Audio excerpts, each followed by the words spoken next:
পুরুষ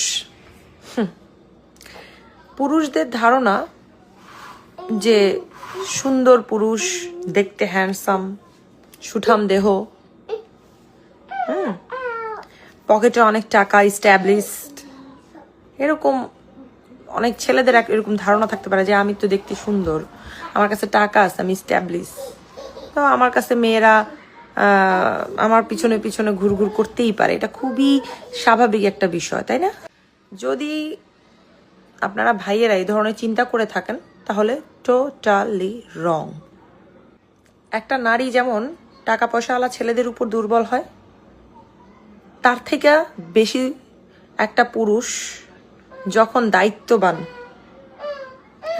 একটা মেয়েকে সম্মান করে, রেসপেক্ট করে, ওই ধরনের পুরুষের প্রতি একটা মেয়ে তার ইমোশন সবচেয়ে বেশি কাজ করে, যেটাকে এখনকার ভাষায় বলে নারী কিসে আটকায়, পুরুষ কিসে আটকায়। আরে আটকানোর কি আছে? হাত পা দিয়ে কি আপনি কাউকে আটকায় রাখতে পারবেন জড়ায় ধরে রেখা?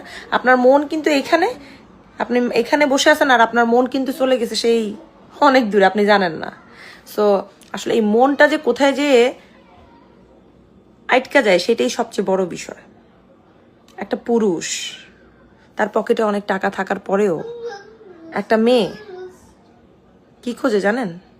ভালোবাসা খোঁজে, সম্মান খোঁজে, দায়িত্ববান একটা মানুষকে খুঁজতে থাকে। টাকা পয়সা আজকে আছে, কালকে নাই, কিন্তু আপনি যার সাথে সংসার করবেন তাকে যদি আপনি সম্মান না করেন, ইজ্জত না দেন, দায়িত্ব পালন না করেন, গুল্লি মারেন আপনার টাকা পয়সা, টাকা পয়সা দিয়ে কি কি কি হয়? কিছু হয়? কিছুই হয় না। বহুত বড় লোকের বউ আরেকজনের হাত ধরে ভাইগা গেছে, কেন জানেন? কেন চলে যায়? অনেক সময় দেখবেন অনেক কোটি কোটি টাকা মালিক, তাদের বউ চলে গেছে, তাদের সাথে থাকতে চায় না। সোপা সোপা সোপা বুঝেন? সোপা ব্যবহার, কুত্তার মতো আচরণ করবেন আর বউ আপনার সাথে সংসার করবে কিসের আশায়? ব্যবহার আচার সুন্দর করতে তো মাম্মা লাগে না? সোপাটা একটু সুন্দর করেন, বউকে একটু আদর করে কথা বলেন। নারী পুরুষের ব্যবহার, পুরুষের দায়িত্ব এবং রেসপেক্ট, ইচ আদার, স্বামী স্ত্রীকে, স্ত্রী স্বামীকে, উভয়কে সম্মান করতে হবে। তাই বলে পুরুষ তুমি সম্মান করবা, নারী তুমি বেয়াদবি কইরা যাইবা, তাহলে তো আর হবে না। বাট হ্যাঁ ভাইয়ারা, নারী কিন্তু আসলে ভালোবাসায় আটকায় না, দায়িত্বতে আটকায়। দায়িত্ববান পুরুষ হইতে হবে, রেসপেক্ট দিতে হবে, বুঝতে পারছেন? এখন অনেক নেগেটিভ কমেন্টস আসবে, আসুক, আমি ওগুলা ভয় পাই না। ভালো থাকবেন সবাই, আসসালামু আলাইকুম।